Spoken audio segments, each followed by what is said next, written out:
Medina university کا بڑا گہرا تعلق جامع سلفیہ سے، جامع سلفیہ اور اہل حدیث جماعت اہل حدیث ہند سے تھی۔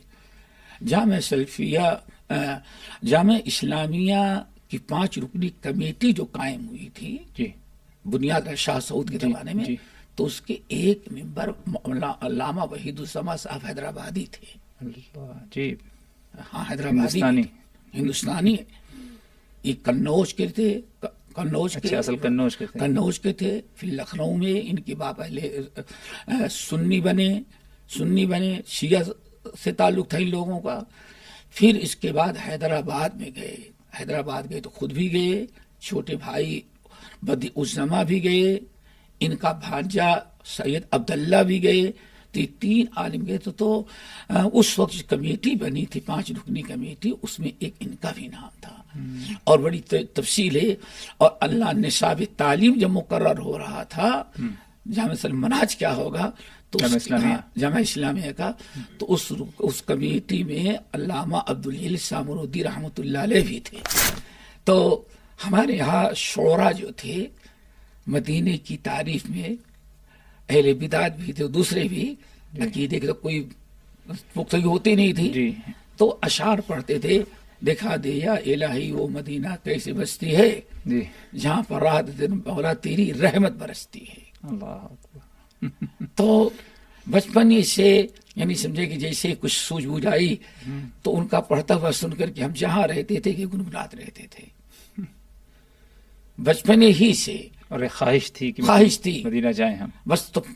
تو ہمارے بعض سلف جو کہتے تھے بچپنے میں انسان جس کی خواہش کرتا ہے اللہ اس کی خواہش کی قدر کرتے ہے۔ خواہش مدینہ جانے کی تھی تو چلتے پھرتے کہیں بھی رہتے اس قسم کے اشعار، تو یہی دکھا دے یا الہی وہ مدینہ کیسے بستی ہے جہاں پر رات دن مولا تیری رحمت برستی ہے۔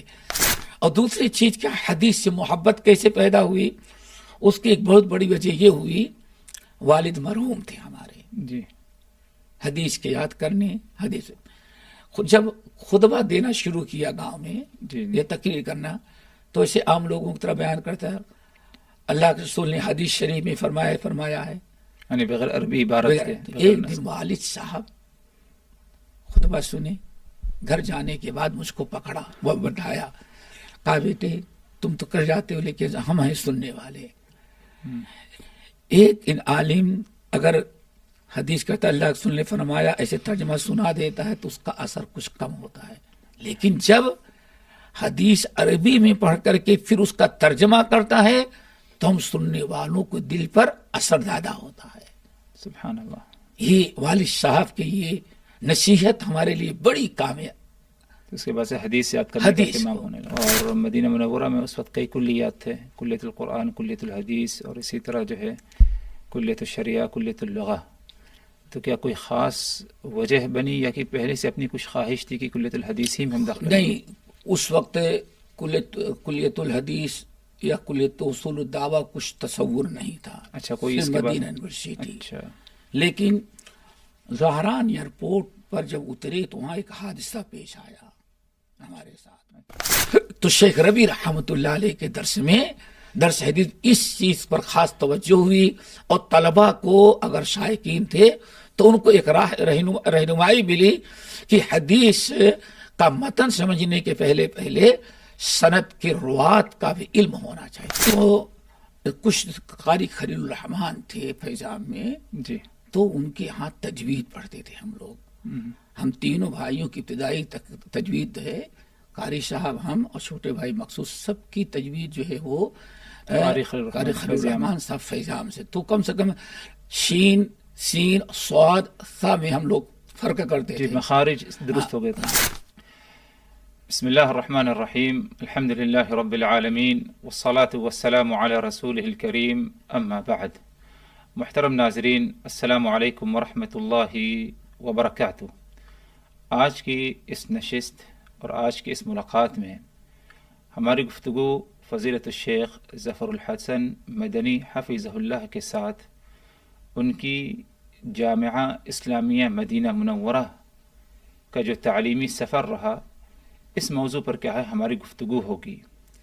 اس سے پہلے جو ہماری ملاقات ہوئی تھی اس پر اس ملاقات میں جامعہ سلفیہ بنارس سے متعلق جو ہے ایک تعلیمی سفر جو رہا شیخ کا، اس سلسلے میں کیا ہے چند اہم باتیں آپ حضرات کے سامنے رکھی گئی تھی. لیکن جامعہ سلفیہ سے فراغت کے بعد چند سال یا 1.5-2 سال ہندوستان میں رہتے ہوئے دعوتی اور تدریسی فرائض انجام دینے کے بعد اللہ تبارک و تعالیٰ کی طرف سے یہ توفیق حاصل ہوئی کہ شیخ محترم جامعہ اسلامیہ مدینہ المنورہ پہنچے اور اپنے تعلیمی سفر کا سلسلہ کیا ہے انہوں نے کیا ہے ادھر جا کر کے پورا کیا اور اس سلسلہ کو کیا ہے جاری رکھا. تو آئیے شیخ محترم کے زبانی یعنی ان باتوں کو یا جو تعلیمی سفر رہا داستان رہی جامعہ اسلامیہ مدینہ منورہ ان کے زبانی کیا ہے سنتے ہیں. شیخ، جامعہ سلفیہ بنارس سے فراغت کے بعد یعنی مستقل طور پر یعنی درس نظامی کے لیے آپ نے مدینہ منورہ جامعہ اسلامیہ کا رخ کیا، لیکن ظاہر سی بات ہے کہ فوری طور پر داخلہ تو ہوا نہیں، بیچ میں 1.5-2 سال یعنی ہندوستان ہی میں آپ رہے، اس کے بعد کیا ہے جامعہ اسلامیہ جانے کا کیا موقع لگا. تو بڑے ہی مختصر انداز میں ذرا اگر بتا دیں یعنی یہ 1.5-2 سال کیا مصروفیت کیا مشغولیت رہی تاکہ بعد میں جو ہے سلسلہ باقی رہے. 1.5-2 سال جو مصروفیت رہی اس کا خلاصہ یہ ہے کہ پڑھنے کے زمانے میں بھی فیض عام اور خاص طور سے جامعہ سلفیہ بنارس یہ جو تعلیمی وقت تھا ہمارا، اس میں جو انجمن ہوتی ہے نادی الطلبہ جو ہوتی ہے جی، اس میں ہر ہفتہ طلبہ کو تقریر کرنی پڑتی تھی. جی، تو ہم الحمدللہ دراسہ بھی کرتے تھے، اپنا جو سبق رہتا تو وہ بھی یاد کرتے، اور جمعرات کا جو پروگرام ہوتا تھا کسی استاد کی نگرانی میں جی، انجمن جس کو کہتے ہیں، اس میں تقریر کی جاتی تھی. جی، اس کی مشق خوب مشق اچھی طرح، تو اس کی بھی ہم تیاری کرتے، اور تیاری کرنے کے بعد ہوا کہ تقریباً سب سے اچھی تقریر ہونے لگی الحمدللہ. اور طلبہ بہت غور سے سنتے تھے، طلبہ بہت غور سے سنتے. اچھا، ماشاءاللہ، الحمدللہ. یو پی والے بھی خصوصاً بنگالی اور بہاری یہاں کے طلبہ جو تھے ان کے یہاں علماء کا کچھ زیادہ ہوتا ہے تو ہم کو حضور کہنے لگے. وہ اچھا، یہ یعنی ہاں اب جب جامعہ سلفیہ میں تبھی کی بات ہے؟ نہیں فیضام اور جامعہ سلفیہ کے بیچ ہے نا. تو الحمدللہ اس طرح سے اچھا خاصا ایک ماحول بنا اس تقریر کی وجہ سے. پھر جامعہ سلفیہ بنارس آئے تو کسی اور موقع پر تفصیلاً جی، تو پہلی دن جو تقریر ہوئی عربی میں ہوتی تھی. وہاں عربی میں جو کہ ہم جامعہ سلفیہ کے پڑھے نہیں تھے، عربی بولنے کا ماحول اصل میں جامعہ سلفیہ میں تھا. اچھا، باقی تمام مدارس جس میں ہم پڑھتے تھے وہ صرف وہاں اردو میں یا فارسی میں کچھ ہوتی تھی، عربی کوئی تصور نہیں تھا. جی، تو عربی میں تقریر کی تو ہم نے تیاری کی تھی، تو تقریر عربی میں تھی لیکن طلبہ نے اس کو بہت پسند کیا. اور اس میں ایک وجہ یہ تھی کہ کبھی اردو والے الفاظ کو بھی میں نے بیچ بیچ میں عربی بنا کے اس کا اچھا پیش کیا. اور یہ پہلی مرتبہ تقریر تھی عربی میں. ہاں، اور مولانا شمس الحق صاحب ہمارے جو استاد تھے ان کی نظامت میں ہوتا تھا. اچھا، اس کا طلبہ پہ بڑا اچھا اثر ہوا. الحمدللہ. پھر جامع مسجد، اس وقت جامع سلفیہ میں ابھی مسجد نہیں تھی، ایک بڑا سا ہال بنا تھا، اس کا نام تھا دارالحدیث. جی، اس ہال کا نام دارالحدیث بہت بڑا تھا. اسی میں انجمن بھی ہوتی تھی، اسی میں نماز بھی ہوتی تھی، اور طلبہ کا جمعہ بھی وہی اسی میں ہوتا تھا. تو اتفاقاً جمعہ کا خطبہ جو ہے طلبہ دیتے تھے فضیلتین کے. جی، تو میں پہلے فضیلت اول میں تھا. جی، تو ہماری باری آئی، وہ خطبہ جو ہوا تو مشائخ بھی اس کو بہت ہی پسند کیے. ہاں، بہت اس سے اچھا ہوا. تو اس کے بعد سے ہماری ڈیوٹی وہ یعنی خطبہ ہر جمعہ ہمارا ہونے لگا. پھر کسی اور موقع پر اس طرح سے ایک ہمارے یعنی کیا کہتے ہیں ہماری یعنی ہماری ایک ویلو ہو گئی ان کے نزدیک، اچھی ہو گئی. اچھا، پھر اہل حدیث مدارس میں قرآن کے اس وقت تجوید کا کوئی اہتمام نہیں ہوتا تھا. کہا جاتا سب سے غلط قرآن پڑھنے والے اہل حدیث ہوتے تھے. اس وقت کی بات ہے. بلکہ ایک صاحب کہنے لگے